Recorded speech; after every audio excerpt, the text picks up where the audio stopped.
प्रिय विद्यार्थियों, कक्षा 10 सामाजिक विज्ञान के लेसन नंबर 1 को आगे बढ़ाते हुए आज हम बात करते हैं राष्ट्रकूट वंश के बारे में।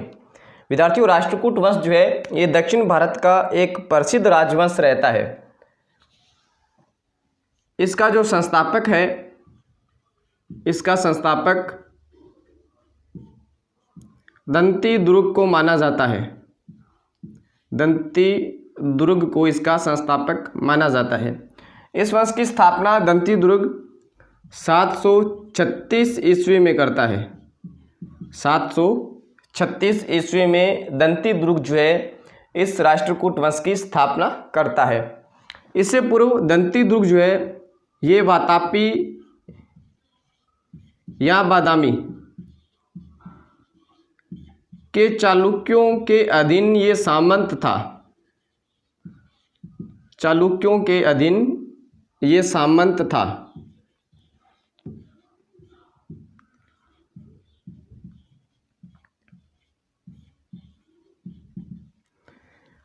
विद्यार्थियों, बादामी या वातापी जो है ये चालुक्यों की काफ़ी वर्षों तक राजधानी रहती है और यहाँ के जो यहाँ के जो शासक थे उनका ये दंती दुर्ग सामंत था। दंती दुर्ग क्या करता है कि वातापी के जो चालुक्य थे, यहाँ का शासक था कीर्तिवर्मा द्वितीय।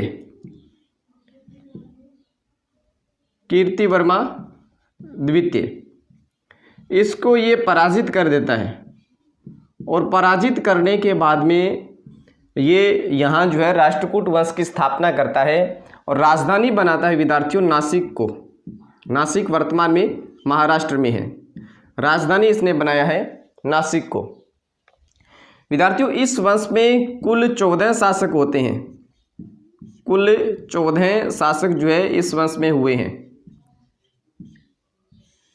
एक एक करके जो है हम बात करते हैं। विद्यार्थियों, इस वंश का जो पहला शासक रहता है वो रहता है दंती दुर्ग। पहला शासक रहता है दंती दुर्ग और दंती दुर्ग जो है ये इस वंश का संस्थापक था। राष्ट्रकूट वंश का संस्थापक दंती दुर्ग। उसके बाद में जो शासक बनता है विद्यार्थियों वो बनता है कृष्ण प्रथम।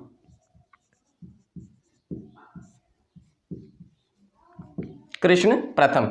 और कृष्ण प्रथम जो है ये क्या करता है, एल्लोरा महाराष्ट्र में कैलाशनाथ मंदिर का निर्माण करवाता है। एल्लोरा में कैलाशनाथ मंदिर का इसने निर्माण करवाया है।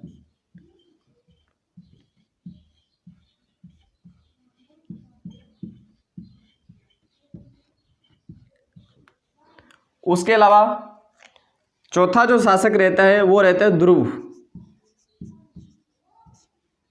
और विद्यार्थियों, ध्रुव जो है ये क्या करता है, गुर्जर प्रतिहार शासक वत्सराज को पराजित करता है। गुर्जर प्रतिहार शासक वत्सराज को इसने पराजित किया है।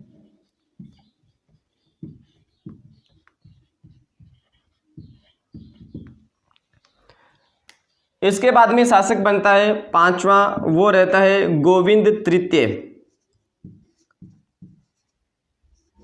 गोविंद तृतीय जो ये शासक रहता है। गोविंद तृतीय जो है ये क्या करता है, गुर्जर प्रतिहार शासक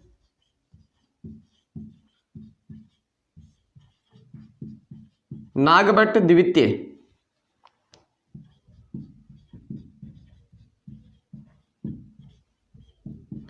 वह पाल शासक धर्मपाल को पराजित करता है।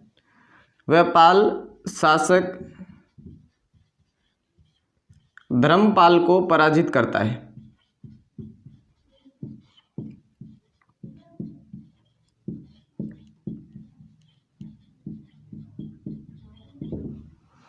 विद्यार्थियों, इसके बाद में जो शासक बनता है, छठा शासक बनता है, वो बनता है अमोघ वर्ष।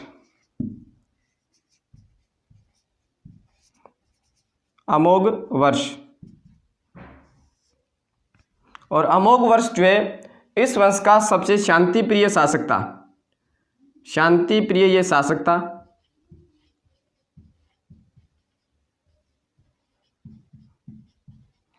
और लगभग ये 64 वर्ष तक जो है शासन करता है, 64 वर्ष तक जो है इसने शासन किया है। और ये नई राजधानी बनाता है मालखेत को,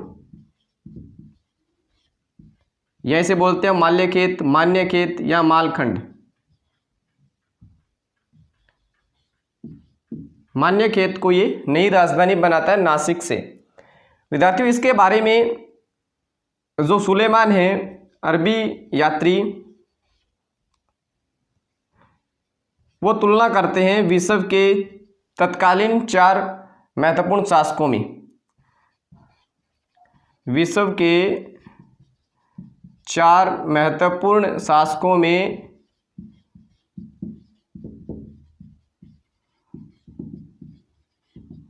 इनकी तुलना करते हैं ये तत्कालीन।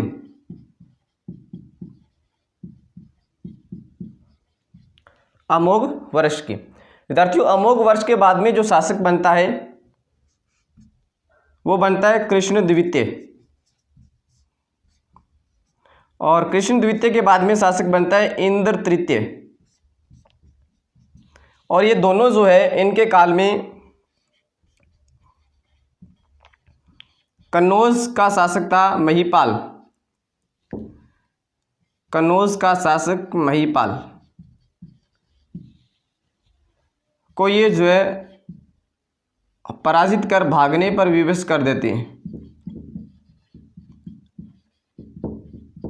भागने पर विवश इसने किया है इन दोनों ने, कृष्ण द्वितीय और इंद्र तृतीय ने। विद्यार्थियों इनके बाद में जो शासक बनता है वो बनता है कृष्ण तृतीय, 12वां शासक रहता है ये कृष्ण तृतीय।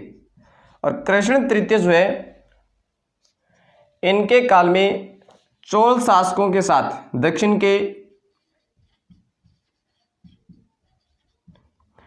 के चोल शासकों के साथ दीर्घकालीन संघर्ष रहता है, दीर्घकालीन संघर्ष इसके काल में रहता है। इसके बाद में शासक बनता है विद्यार्थियों 14वां शासक, और ये शासक रहता है करक द्वितीय। करक द्वितीय को विद्यार्थियों तेलप जो है चालुक्य शासक था, ये पराजित करता है और ये जो है इस वंश के राष्ट्रकूट वंश के अधिकतर क्षेत्रों पर जो है अधिकार कर लेता है। और इसी के साथ में जो है इस वंश की समाप्ति होती है। तो ये था विद्यार्थियों राष्ट्रकूट वंश। अब अपने रिवाइज करते हैं। राष्ट्रकूट वंश का जो संस्थापक माना जाता है ये माना जाता है दंतीद्रुक को। राष्ट्रकूट वंश का संस्थापक किसे माना जाता है? दंतीद्रुक को। और विद्यार्थियों ये सबसे इंपॉर्टेंट क्वेश्चन है इस वंश का। सबसे महत्वपूर्ण पर्सन जो है इस वंश का ये है, राष्ट्रकूट वंश का संस्थापक माना जाता है दंतीद्रुक को। उसके बाद में नेक्स्ट जो महत्वपूर्ण पर्सन रहता है वो रहता है कि एल्लोरा में कैलाशनाथ मंदिर का निर्माण किस राष्ट्रकूट वंश के शासक ने करवाया? तो वो करवाता है कृष्ण द्वितीय। ध्रुव बनता है इसके बाद में गुर्जर प्रतिहार शासक वत्सराज को इसने पराजित किया है। गोविंद तृतीय ये क्या करता है कि गुर्जर प्रतिहार शासक नागभट्ट द्वितीय व पाल शासक धर्मपाल को पराजित करता है। अमोघ वर्ष शांतिप्रिय शासक था, 64 वर्ष तक शासन करता है। मालखेत या मान्यखेत को राजधानी बनाता है नासिक से। सुलेमान जो है अरबी यात्री था, इसकी तुलना तत्कालीन विश्व के 4 महान शासकों में जो इसकी तुलना ये करता है। कृष्ण द्वितीय और इंद्र तृतीय जो है ये क्या करते हैं, कन्नौज का शासक महीपाल था उसको पराजित कर भागने पर ये मजबूर कर देते हैं। कृष्ण तृतीय इसके काल में दक्षिण के चोल शासकों के साथ में राष्ट्रकूटों का दीर्घकालीन संघर्ष रहता है और इस दीर्घकालीन संघर्ष के परिणाम स्वरूप करक द्वितीय जो है, इस दीर्घकालीन संघर्ष के बाद में जो करक द्वितीय है उसको चालुक्य शासक तेलप जो है ये पराजित कर देता है और यहाँ पर जो है राष्ट्रकूट वंश की समाप्ति होती है। और इस क्षेत्र पर जो ये महाराष्ट्र के आसपास का जो क्षेत्र था विद्यार्थियों, ये क्षेत्र इनका माना जाता है दक्षिण भारत का। जैसे यहाँ महाराष्ट्र है और महाराष्ट्र के आसपास का ये जो ये क्षेत्र है ये सारा था राष्ट्रकूट वंश का, राष्ट्रकूट वंश का ये क्षेत्र माना जाता है। इस पर जो है ये अधिकार कर लेते हैं। तो ये है हमारा राष्ट्रकूट वंश। आगे हम बात करेंगे विद्यार्थियों गुर्जर प्रतिहार वंश के बारे में। अभी हमारा लेसन जो है बिल्कुल संक्षिप्त रूप में बाकी है और लगभग लेसन हमारा कंप्लीट हो चुका है। कुछ एक टॉपिक है, जैसे इसके बाद में चोल वंश के बारे में पढ़ेंगे और उसके बाद में कुषाण वंश और पल्लव वंश के बारे में, उसके बाद में लेसन कंप्लीट हो जाएगा। तो आपसे अनुरोध है कि ये जो आपको लेसन करवाए जा रहे हैं इन वीडियोज़ को या इन लेक्चर को आप कंप्लीटली देखें और साथ साथ में नोट्स बनाते जाएं। तो आज के लिए बस इतना ही, धन्यवाद।